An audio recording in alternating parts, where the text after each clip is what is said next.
Hello दोस्तों, नमस्कार, जय हिंद, जय भारत। आज बात करने वाले हैं ट्यूबरकुलोसिस के बारे में। सबसे पहले इसके बारे में जानते हैं कि टीबी की खोज कब हुआ था और किस वैज्ञानिक ने किया था और उसको क्या चीज़ से सम्मानित किया गया था, इसके बारे में बात करते हैं। ठीक है, अगर आप मेरे चैनल पर नए हैं तो मेरे चैनल को सब्सक्राइब कीजिएगा, सपोर्ट कीजिएगा, बेल आइकन भी कीजिए, शेयर जरूर कीजिएगा ताकि हर व्यक्ति को जानकारी मिल सके। ठीक है, बात करते हैं कि टीबी। बता दूँ कि 140 साल पहले टीबी बैक्टीरिया का पता चला था, जो कि आज भी सबसे ज़्यादा भारत में ही मरीज मिलते हैं इसका। ठीक है, बता दूं इसमें देखा गया है कि टीबी का खोज आज ही के दिन यानी 1882 में जर्मन वैज्ञानिक ने रॉबर्ट कोच नाम के वैज्ञानिक ने ट्यूबरकुलोसिस यानी टीबी के लिए जिम्मेदार बैक्टीरिया माइक्रोबैक्टीरिया ट्यूबरकुलोसिस की खोज की था। खोज करने पर उसका हुआ था कि उनकी खोज टीबी के इलाज में बहुत ही सहायक हुई थी। ठीक है, इससे लाखों लोगों की जान बच गया था। बता दूं कि इस बीमारी को तपेदिक या क्षय रोग के नाम से भी जाना है, या तपेदिक भी बोल सकते हैं या क्षय रोग भी बोल सकते हैं। टीबी को या टीबी बोल सकते हैं, यानी इसका होता है टीबी का फुल फॉर्म ट्यूबरकुलोसिस बोल सकते हैं, इसको हिंदी में बोल सकते हैं, या तो तपेदिक रोग बोल सकते हैं या क्षय रोग भी बोल सकते हैं। ठीक है, टीबी को कितने नाम से जाना था, या ट्यूबरकुलोसिस बोल सकते हैं, या तपेदिक रोग बोल सकते हैं, या क्षय रोग बोल सकते हैं। 2 नाम से 3 नाम से जाना जाता है। ठीक है, बता दूं कि 1905 में इन्हें अपनी खोज के लिए नोबेल पुरस्कार से सम्मानित किया गया था। बता दूं कि खोज के सम्मान में टीबी को प्रति जागरूकता को फैलाने के लिए 24 मार्च को विश्व टीबी दिवस के रूप में भी मनाया जाता है। ठीक है, ये भी होता है, इसमें देखा जाता है कि टीबी में के सबसे ज़्यादा मरीज भारत में मिलते हैं। टीबी के मरीज सबसे ज़्यादा भारत में ही मिलते हैं। ये होता है कि अक्टूबर में WHO के रिपोर्ट के मुताबिक 2019 में दुनिया भर में 14 लाख टीबी मरीजों की मौत हुई। इनमें 2 लाख से ज़्यादा HIV से पीड़ित थे। बता दूं कि 2019 में 1 करोड़ से ज़्यादा टीबी के नए केस सामने आए। इनमें क्या हुआ कि 56 लाख पुरुष और 32 लाख महिलाएं थी, और बता दूं कि 12 लाख बच्चे थे।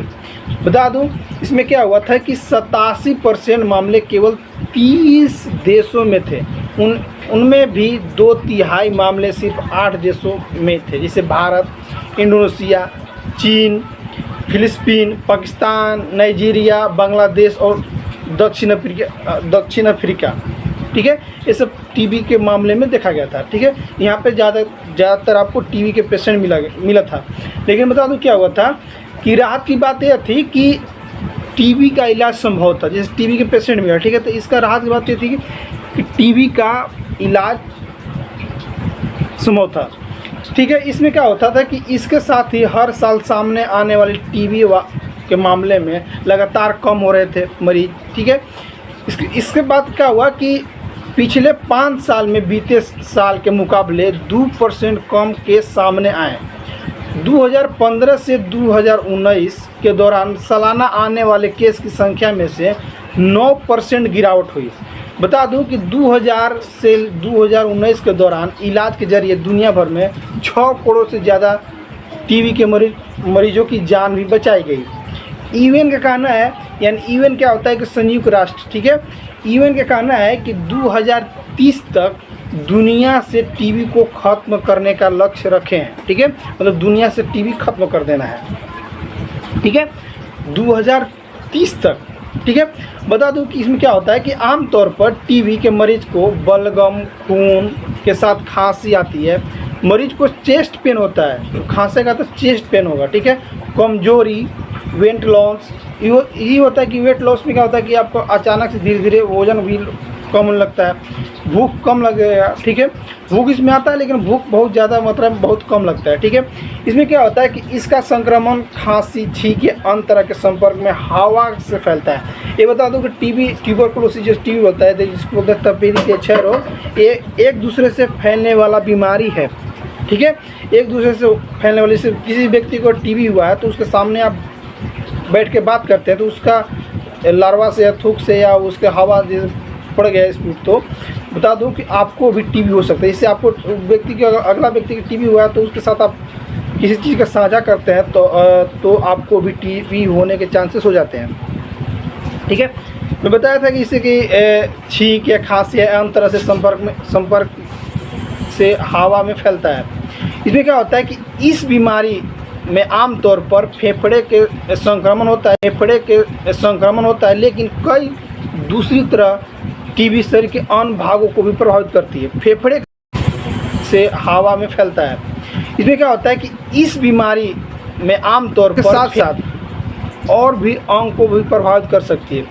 क्या कहता है कि इसमें कि समय पर सही इलाज न होने पर रोग या जानलेवा साबित हो जाता है। जरूर संपर्क कहेंगे कि सर हमको 2 हफ्ता से ज़्यादा खांसी है तो हमको क्या करना चाहिए, तो तुरंत बताएंगे कि आप जाइए नज़दीकी डॉक्टर में, आपको वहाँ पे बताया जाएगा। किसी व्यक्ति के अगर आसपास मोहल्ले में अगर किसी व्यक्ति के 2 हफ्ता से ज़्यादा खांसी है तो उसे तुरंत अपने नज़दीकी डॉक्टर से जांच पड़ताल किया जाएगा। ठीक है, उसके बाद आपको ये नहीं कि 2 हफ्ता से खांसी है तो टीबी हो सकता है, नहीं, उसके डॉक्टर ही पुष्टि कर सकते हैं कि इनको टीबी है कि नहीं है। ठीक है, ये कि नहीं 2 हफ्ता से खांसी है तो टीबी है, ऐसा बात नहीं है। ठीक है, हेलो दोस्तों, नमस्कार, जय हिंद, जय भारत। आज बात करने वाले हैं टीबी के बारे में। टीबी को कौन कौन से नाम से जाना जाता है और टीबी कितने प्रकार के होता है। ठीक है, और जैसे टीबी के प्रकार, टीबी के लक्षण, अगर टीबी किसी व्यक्ति को हो गया था क्या क्या उसको लक्षण देखने को मिल सकता है, टीबी के कारण और जोखिम। ठीक है, ये भी बात करेंगे टीबी से बचाव, टीबी किसी व्यक्ति को हो गया तो एक दूसरे व्यक्ति में फैलना, उसको कैसे बचाया जा सकता है। फिर इसके बात करेंगे टीबी का परीक्षण, मतलब किसी व्यक्ति को टीबी हो जाता है तो उसको क्या क्या टेस्ट कराया जाए। ठीक है, और फिर इलाज की बात करते हैं कि टीबी अगर किसी व्यक्ति को हो जाता है तो उसको इलाज के लिए क्या क्या सुविधा दिया जाता है। ठीक है, और टीबी किसी व्यक्ति हो तो उसका जटिलताएँ क्या क्या होती है, इसके बारे में बात करेंगे। ए से लेकर जेड तक बात करेंगे। अगर आप मेरे चैनल पर नए हैं तो मेरे चैनल को सब्सक्राइब कीजिएगा, सपोर्ट कीजिएगा, बेल आइकन को हिट कीजिए, शेयर जरूर कीजिए ताकि हर व्यक्ति की जानकारी मिल सके। ठीक है, बात करते हैं कि टीबी को या तो ट्यूबरकुलोसिस भी बोल सकते हैं या टीबी बोल सकते हैं, टीबी के या भी बोल सकते हैं या टीबी बोल सकते हैं, या एक्छमा रोग बोल सकते हैं, या तपेदिक रोग भी बोल सकते हैं, या क्षय रोग भी बोल सकते हैं। मैंने टीबी को 4 नाम से भी जाना जाता है, यानी टीबी कह सकते हैं या ट्यूबरकुलोसिस बोल सकते हैं, या एक्छमा बोल सकते हैं, या तपेदिक या क्षय रोग, यानी 5 नाम से इसको जाना जाता है। ठीक है, बता दूं कि होता है कि बता दूं कि देखा जाता है कि ये बीमारी क्या है, एक तरह से संक्रमण रोग होता है जो एक दूसरे से फैलने वाला बीमारी होता है। ठीक है, ये बहुत सारे तरीक़ा से फैल सकता है। ठीक है, बता दूं कि संक्रमण रोग होता है या, और बता दूं कि जो आम तौर पर कहाँ प्रभावित होता है, फेफड़ों को भी प्रभावित करता है। ज़्यादातर लोगों को फेफड़े में ही होता है, बोन टीबी होता है, लेकिन ज़्यादातर टीबी फेफड़ों को ही प्रभावित, मतलब 100 को मरीज है तो उसमें देखिएगा कि 90% मरीज को फेफड़ों से प्रभावित होगा, 10% बोन टीबी वगैरह होता है। ठीक है, बता दूं क्या होता है कि जैसे ज़्यादातर फेफड़े प्रभावित करते हैं, लेकिन इसमें देखा है कि किसी एक संक्रमण एजेंट के कारण होने वाला अन्य रोगी के मुकाबले टीबी दुनिया भर में दूसरा से सबसे बड़ा जानलेवा बीमारी है। सबसे दूसरा जानलेवा बीमारी कौन है? टीबी है। ठीक है, ये दुनिया भर में पाया जाता है। ठीक है, बता दूं कि टीबी एक व्यक्ति से दूसरे व्यक्ति में हवा के द्वारा फैलता है। कैसे फैलता है? हवा के द्वारा। ठीक है, किसी व्यक्ति में मतलब टीबी हुआ है तो हम उसके सामने अगर बैठ कर हम बात करें तो हमको भी टीबी हो सकता है, क्योंकि उसके लार्वा से स्पूट से होने से भी हो सकता है। ठीक है, ये भी हो सकता है उसका जूठा गिलास या पानी पी लिया तो हमको भी टीबी हो सकता है। ठीक है, हो सकता है। अब बात करते हैं इसमें कि टीबी कैसे फैलता है। हवा के द्वारा फैलता है। बता दूं कि आप हवा में सांस लेकर टीबी के बैक्टीरिया को प्राप्त कर सकते हैं और टीबी से ग्रस्त हो सकते हैं। टीबी के कारण हवा में उन व्यक्ति द्वारा फैलाए जाते हैं जिनके शरीर में पहले से टीबी हो। ठीक है, ये भी देखा जाता है कि बैक्टीरिया, टीबी की बैक्टीरिया हो जिससे आपको फैल सकता है। बता दूं यह एक धीमी गति से बढ़ने वाला बैक्टीरिया कारण होता है जो शरीर के उन अंगों को में बढ़ता है जिनमें खून और ऑक्सीजन होता है। इसीलिए टीबी ज़्यादा फेफड़ों में होता है। ठीक है, इसमें क्या होता है कि ज़्यादातर बता दूं कि इसे पुल्मोनरी टीबी कहते हैं, ठीक है। इसमें भी एक और बहुत बात है कि टीबी शरीर के अन्य भागों में भी हो सकता है, ये नहीं सिर्फ फेफड़े और लंग्स में होगा, टीबी अन्य भाग में भी हो सकता है। लक्षणों के इसके लक्षणों में लगातार 3 हफ्ते से ज़्यादातर निरंतर कफ वाली खांसी होती है, थकान और वजन घटना हो सकता है, ठीक है। बता दूं कि टीबी आमतौर पर उपचार के साथ ठीक हो जाते हैं। इसके उपचार में एंटीबायोटिक दवाओं के कोर्स शामिल होता है। इसका उपचार अक्सर सफल ही होता है, लेकिन इसके उपचार में केवल 6 से 9 महीने लग सकते हैं। बता दूं कि इसमें भी देखा गया है कि 6 से 9 महीना तक इसका कोर्स होता है और कुछ स्थितियों में इसका 2 साल तक भी समय लग सकता है ठीक होने में, ठीक है। किसी में 1.5 साल की भी होता है, 6 महीना का कोर्स होता है, 9 महीना की भी कोर्स होता है, साल भर की भी कोर्स होता है, मतलब टीबी के स्टेज के हिसाब के अनुसार, ठीक है, कि कितने महीने तक आपको कोर्स चलेगा उसके हिसाब से आप ठीक हो सकते हैं, उसके हिसाब से आपको कोर्स दिया जाता है, ठीक है। अब बात करते हैं टीबी कितने प्रकार के होते हैं। बता दूं कि टीबी मुख्य रूप से टीबी 2 प्रकार के होते हैं। एक होता है लेटेंट टीबी और दूसरा होता है एक्टिव टीबी। यानी लेटेंट टीबी एक होता है और दूसरा होता है सक्रिय टीबी, ठीक है। ऐसे में देखा जाता है जैसे कि इसे पुल्मोनरी टीबी एक्स्ट्रा पुल्मोनरी टीबी भी कहा जाता है। बता दूं कि टीबी कितने तरह के होते हैं, 2 तरह के होते हैं। पहला होता है लेटेंट टीबी, दूसरा होता है सक्रिय टीबी यानी एक्टिव टीबी होता है, ठीक है। तो पहला बात करते हैं लेटेंट टीबी। इसका अर्थ है कि बैक्टीरिया आपके शरीर में है, लेकिन आपके शरीर की प्रतिरक्षा प्रणाली उसे सक्रिय नहीं होने दे रही है। आपको टीबी के लक्षणों का अनुभव नहीं होगा और आपके कारण यह बीमारी नहीं फैलेगी, लेकिन यदि आपको लेटेंट टीबी है तो वह सक्रिय टीबी में भी बन सकता है। ये था लेटेंट टीबी। अब बात करते हैं एक्टिव टीबी यानी सक्रिय टीबी। ये क्या होता है बता दूं, इसमें ये देखा जाता है कि एक्टिव टीबी इसका अर्थ है कि बैक्टीरिया आपके शरीर में विकसित हो रहा है और आपको इसके लक्षण महसूस होंगे। यदि आपके फेफड़े सक्रिय टीबी से संक्रमित हो तो आपके कारण यह बीमारी दूसरों व्यक्ति में फैल सकता है, ठीक है। लेकिन इसमें देखा गया है कि टीबी के अन्य 2 श्रेणियों में भी विभाजित किया गया है। कौन कौन जो अन्य 2 श्रेणी में विभाजित किया गया है, कौन कौन बता दूँ। 2 होता है, एक होता है पुल्मोनरी टीबी, दूसरा होता है एक्स्ट्रा पुल्मोनरी टीबी। तो पहले बात करते हैं कि पुल्मोनरी टीबी क्या होता है। बता दूं पुल्मोनरी टीबी यह होता है कि यह टीबी का प्राथमिक रूप होता है जो फेफड़ों को प्रभावित करता है। यह अक्सर बहुत ही कम उम्र वाले बच्चों या फिर अधिक उम्र वाले विरोधों में होता है। यानी बता दूं कि पुल्मोनरी टीबी या तो बच्चे में होगा या तो ज़्यादा इसका उम्र एडल्ट मतलब जो ओल्ड हो जाते हैं ना, जो जिसका मतलब 60-65 हो जाते हैं उम्र, उनमें होता है। कौन टीबी होता है तो पुल्मोनरी टीबी होता है, ठीक है। अब बात करते हैं एक्स्ट्रा पुल्मोनरी टीबी। एक्स्ट्रा पुल्मोनरी टीबी वहाँ होता है कि यह टीबी का प्रकार फेफड़ों से अन्य जगहों पर होते हैं, जैसे कि हड्डियाँ, किडनी, लिम्फ नोड आदि। टीबी का यह प्रकार प्राथमिक रूप से इम्यूनोक्रमामाइड यानी प्रतिरक्षा में अक्षम रोगियों में होता है, ठीक है। कौन टीबी तो एक्स्ट्रा पुल्मोनरी टीबी। एक्स्ट्रा पुल्मोनरी टीबी कहाँ होता है, हड्डियाँ में होगी, किडनी में होगी, लिम्फ नोड में होगी और अन्य जगह पर भी आपको हो सकता है, ठीक है। अब बात करते हैं टीबी के लक्षण। अगर किसी व्यक्ति को टीबी हो जाता है तो क्या क्या लक्षण उसको देखने को मिल सकता है।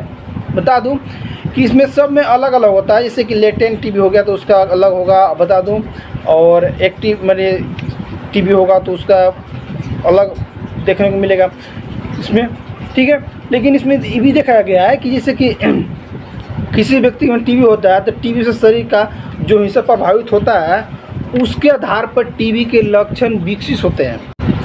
टीबी आमतौर पर धीरे धीरे विकसित होते हैं और आपको यह पता लगने में कई हफ्ते लग जाते हैं कि आपको टीबी हुआ है। बता दूं कि आप स्वस्थ हैं, हो सकता है कि सक्रिय होने के बाद भी आपके लक्षण महीनों या कई दिन या कई साल से शुरू होने में समय भी लग सकता है, ठीक है।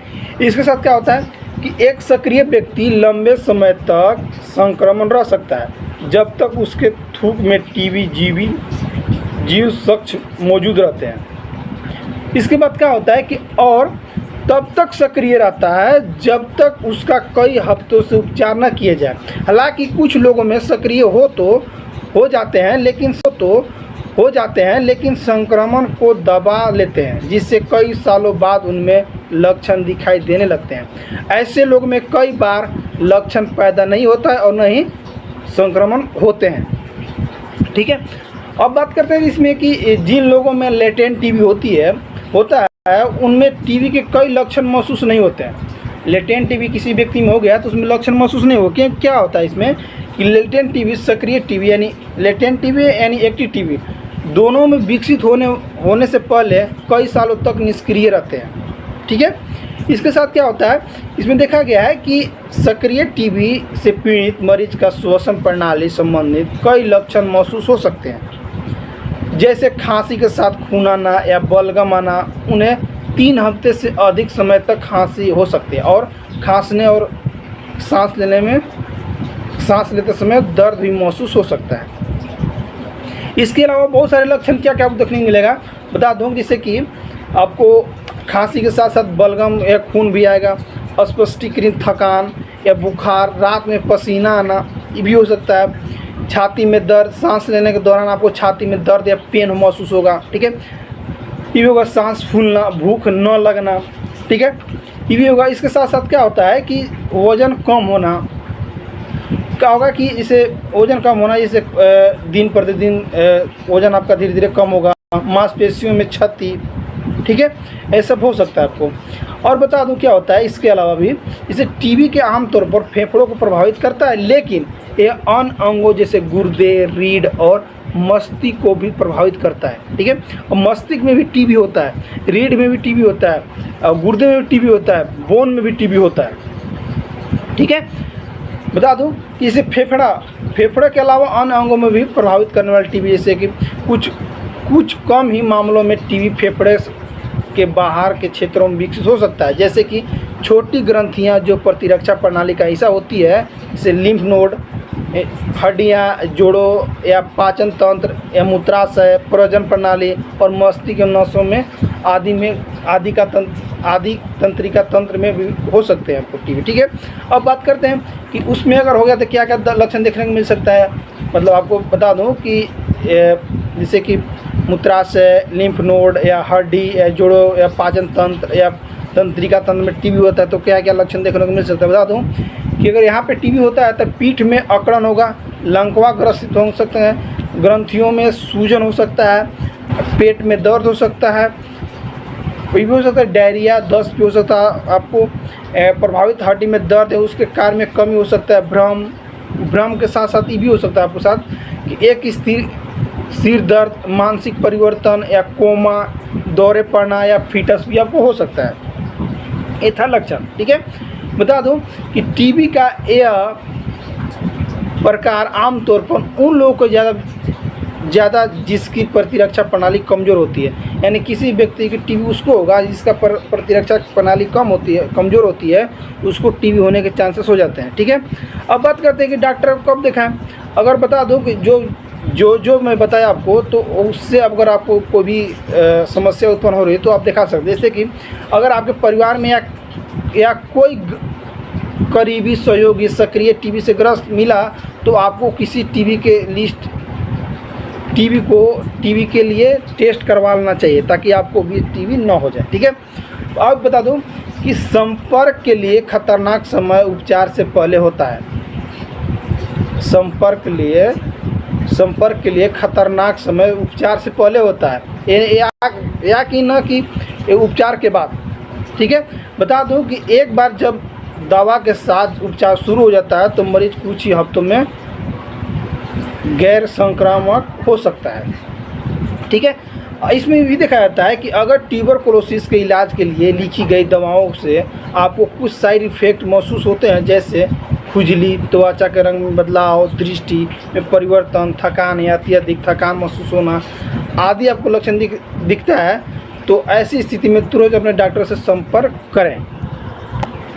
इसके साथ ये भी होता है, जैसे जिन लोगों में टीबी होने की संभावना ज़्यादा होती है उनमें लेटेंट टीबी यानी गुप्त टीबी संक्रमण के लिए जांच करवा लेनी चाहिए।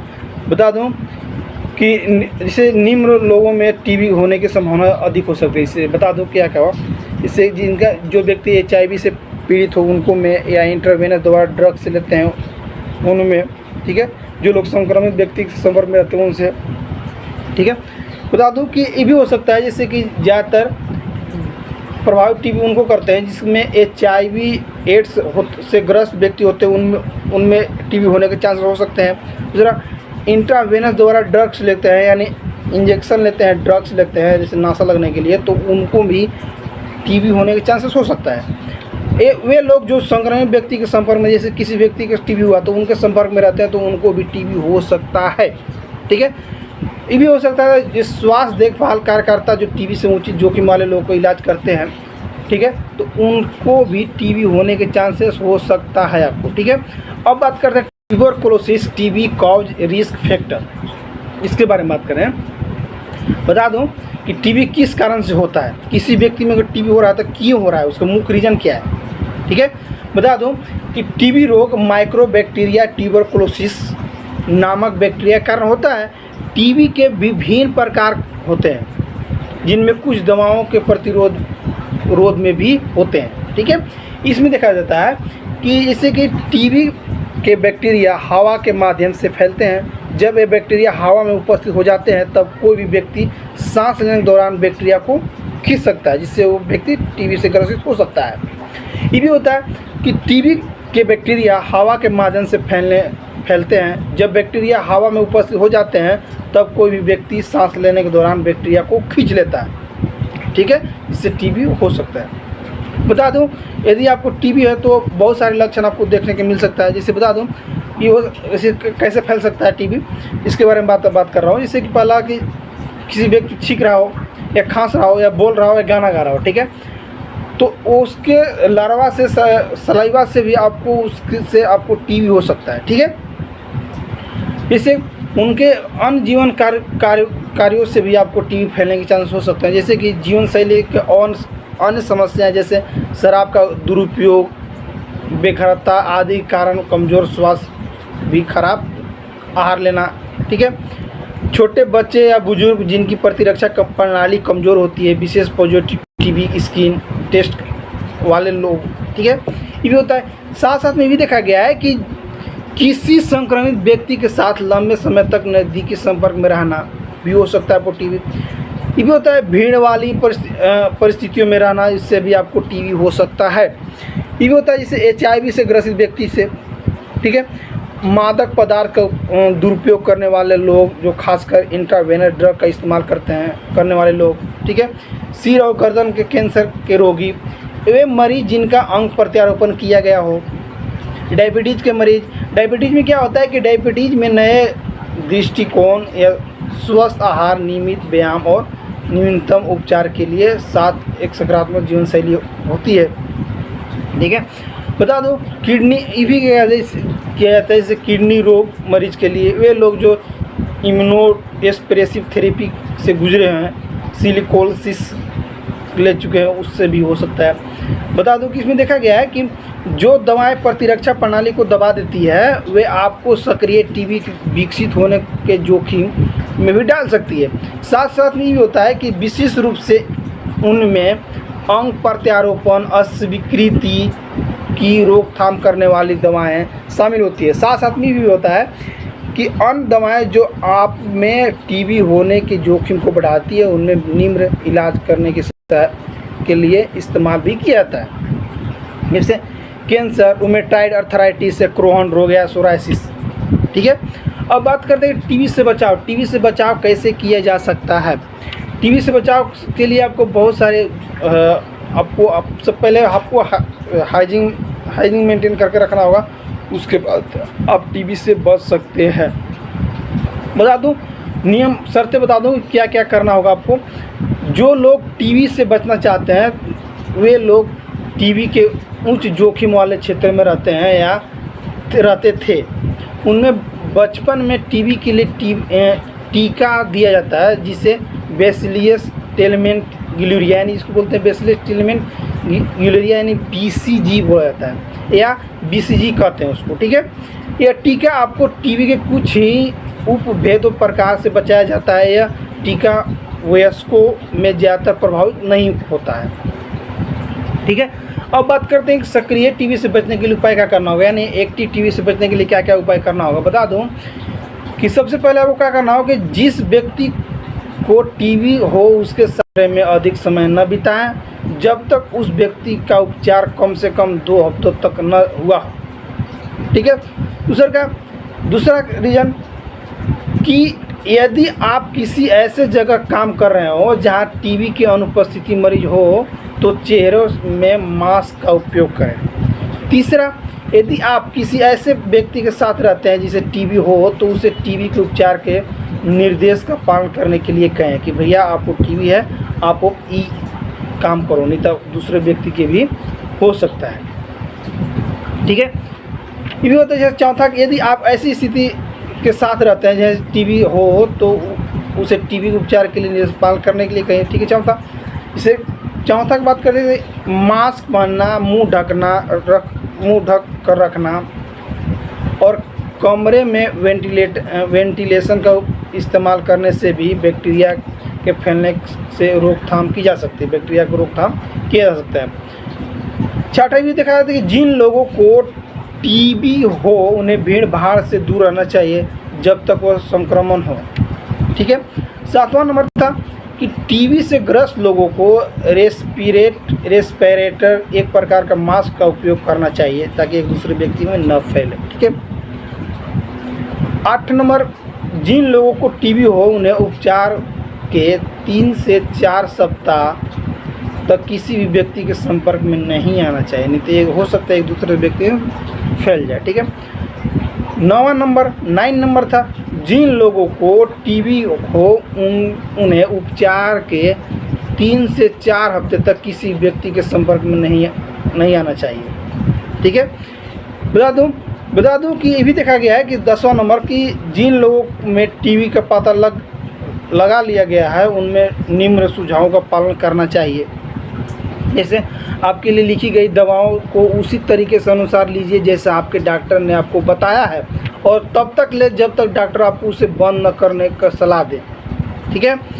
दूसरा, इसमें ये भी पॉइंट है जैसे कि हमेशा खांसने या छींकने के दौरान अपने मुंह का टिश्यू से कवर करें या उसके बाद टिश्यू के किसी प्लास्टिक के बैग या सील करें या फेंक दें, ठीक है। जैसे खांसे रुमाल से या प्लास्टिक से खांसे या कोई टिश्यू पेपर से खांसे तो उसको बांध कर या तो मिट्टी में गाड़ दें या तो उसे डस्टबिन में डाल दें, ठीक है।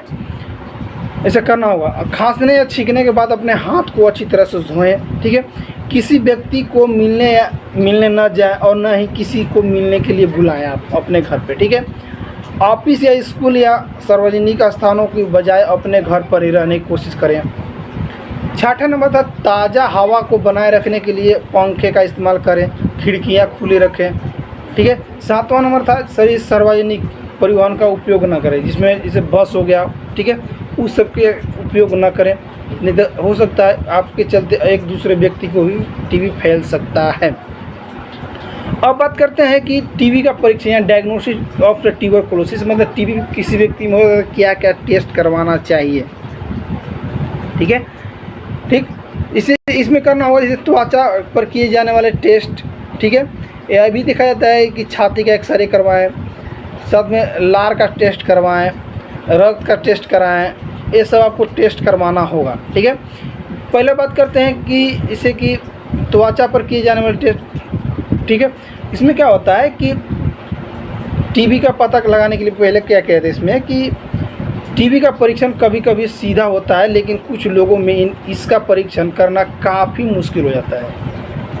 आमतौर पर इसका परीक्षण क्लिनिकल चित्र या आपके लक्षण या डॉक्टर के परीक्षण को देखते हुए किया जाता है, फिर इसको अन्य टेस्टों के परिणामों के साथ जोड़ दिया जाता है और शुरुआत में आमतौर पर छाती एक्सरे और एक ट्यूबरकुलिन स्किन टेस्ट किया जाता है और इसके बाद कफ या थूक की जांच की जाती है, ठीक है।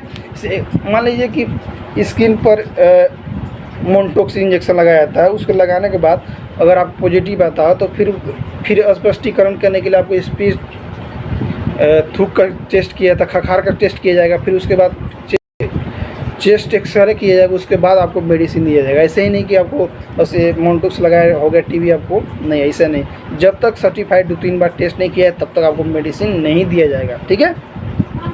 पहले बात करते थे कि त्वचा पर किए जाने वाले टेस्ट में क्या होता है।